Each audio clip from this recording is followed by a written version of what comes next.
Air Force One, an airborne symbol of America and the President of the United States. This is the story of the first presidential jet transport, a sleek and elegant Boeing 707. From 1959 to 1995, it carried some of the most important and influential leaders of modern times.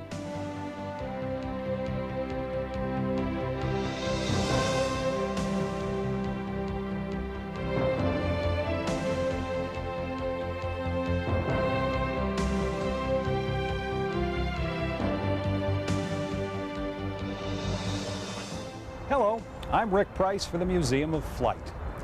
The name Air Force One has been associated with many airplanes over the years. It is the radio call sign assigned to any Air Force aircraft that is carrying the President of the United States.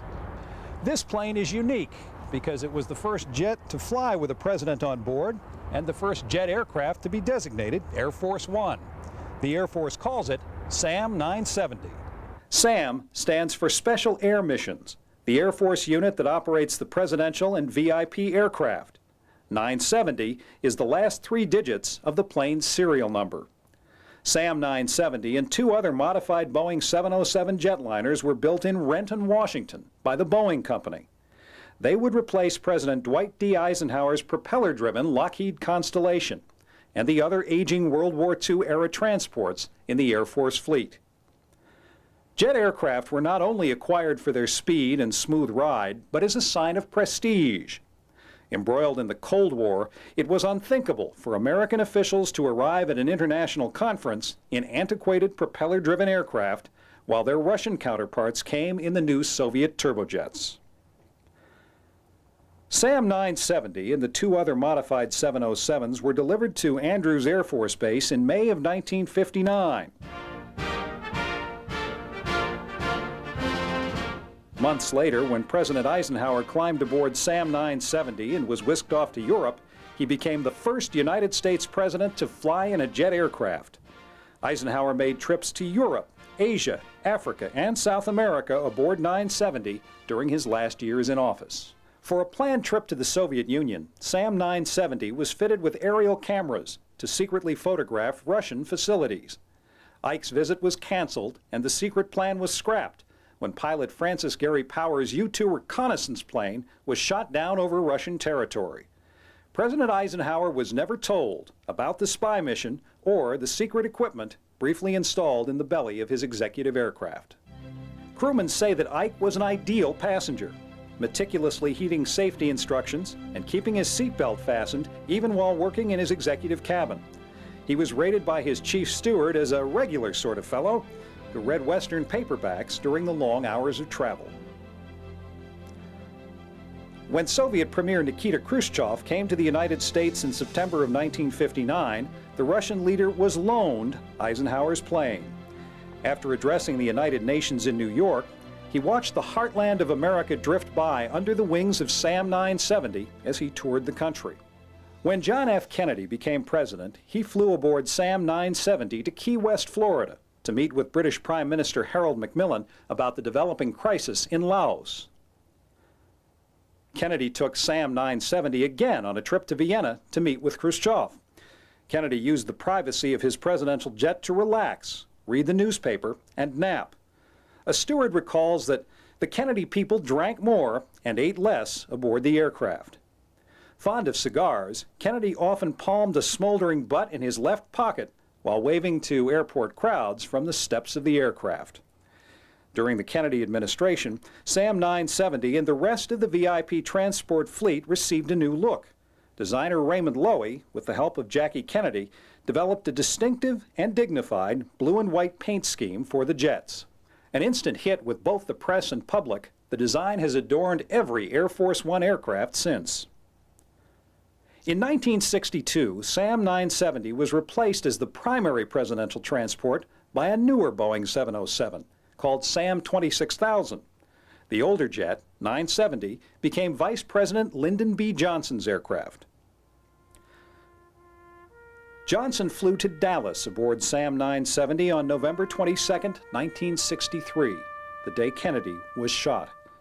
He came back to Washington aboard Kennedy's jet Sam 26,000 as the newly sworn-in president. Just 3 months after the tragedy, President Johnson flew to Florida to visit Kennedy's ailing father. Tight security after Kennedy's death and renewed threats from Cuba had him flying in the older Sam 970 with 2 other 707s along as decoys to discourage would-be attackers. Lyndon B. Johnson was quite a unique character. It is said that he moved all over the airplane during flights, socializing and attempting to woo and bully the members of the press aboard. He demanded that the airplane always be stocked with diet root beer, and much to the chagrin of those planning arrival ceremonies, Johnson often changed flight plans on a whim. In 1970 and 1971, President Richard Nixon's national security advisor, Dr. Henry Kissinger, flew aboard Sam 970 on some of his 13 secret trips to Europe. Kissinger conducted secret talks with North Vietnamese officials about seeking an end to the Vietnam War. To keep the flights hush-hush, the Air Force 707 would land at an obscure airfield in England, France, or Germany, and Kissinger would travel to the site of the talks in Paris in a smaller, less conspicuous aircraft. Kissinger's cover was almost blown in March of 1970 when Sam 970 developed a hydraulics problem and was forced to land at a major German airport. Only quick thinking and a request to borrow French President Pompidou's executive aircraft got Dr. Kissinger to Paris virtually unnoticed. General Walters, who was the military attaché in Paris, he carried out his assignments with flamboyant discretion. He had a great sense of drama. Kissinger took Sam 970 on an advance trip to China in 1971. President Richard Nixon came to China the following year. Sam 970 made the long trip again as part of the presidential airlift. Sam 970 stayed in service ferrying high-ranking officials until December of 1995. On its last official flight, 970 took a delegation to the former Yugoslavia. Months later, the 38-year-old Boeing jetliner was decommissioned and loaned to the Museum of Flight in Seattle. At a ceremony marking the dedication of the aircraft in 1997, former Secretary of State and frequent passenger Henry Kissinger reflected on Sam 970's long career. I have a lot of warm memories of that plane. It's seen a lot of history. This plane made it possible to conduct the diplomacy in China, in the Middle East, on Vietnam negotiations. Now, Sam 970 is here at the Museum of Flight, where visitors can get an up-close look at this historic Air Force One. Before we tour the plane on the inside, let's take a look at some of the things that make this plane different from other 707s on the outside. Sam 970 bristles with antennas. They are used to pick up and send radio, television, and communication broadcasts. Here is one of the satellite receiving antennas. With this, messages from ground stations could be relayed via satellite to Sam 970 anywhere in the world. The jet engines are the reason that the government purchased this plane. They made flights faster and the ride smoother.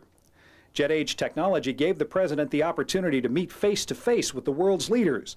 When the president arrived, it was a spectacular sight. He was flying the most modern aircraft in the world. The original engines were replaced in 1965 with these improved, more efficient versions. And there's something you won't see on other 707s. These pods held ECM transmitters. ECM stands for Electronic Countermeasures. An Air Force jet carrying the president needs the most technologically advanced protection. These transmitters were meant to foil the aim of heat-seeking missiles homing in on Air Force One's engines. Now, let's take a look at the interior of 970. When the president came aboard Air Force One, he used the forward door. Today, we'll enter by the tail, as you would for a tour, and work our way forward. It's not as fancy as you might expect for the President of the United States, arguably the most powerful man in the world. Remember, it was built during the Eisenhower administration.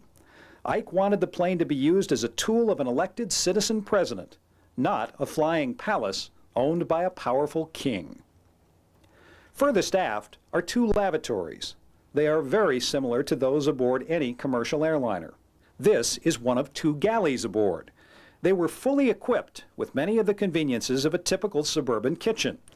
Unlike commercial airlines, which serve pre-made meals, Air Force stewards could prepare a wide selection of menu choices in flight. Here is an electric range and oven. Notice the open burners on the stove, just like a regular kitchen. Across the aisle, we see a unique hot and cold liquid dispenser, and below, a small refrigerator. Beyond is the aft passenger compartment. The press, visitors, and delegates that were flying with the President usually rode in these seats. The seating arrangement could be changed, depending on the length of the flight and the number of people flying. The compartment usually held about 28 people. Above, we see 4 fold-down bunks. They look pretty uncomfortable for sleeping, but offer a place for the press and visitors to rest. The aircraft interior has changed many times over the years. These topaz, green, and gold seats are from one of the earliest color schemes, perhaps the original. Next, we see the staff seating area. This is where the President's advisors and secretary traveled. Here is the secretary's station, complete with typewriter and old-style pencil sharpener on top of the desk. Across the aisle, we see a photocopy machine and a file cabinet.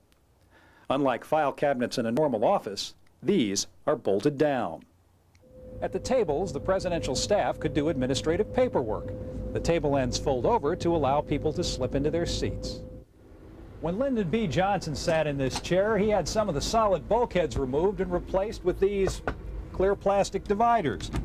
That way, the Air Force crew joked, he could keep an eye on his guests and staff, and they could keep an eye on him. This is the presidential conference room. Here, the president would meet with advisors or press. This is the working and meeting area for the president aboard Air Force One. There are a few reminders that this is a flying Oval Office. Notice the oxygen mask compartments in the ceiling and the seat belts on the couch. This special table was installed by Johnson while he was vice president.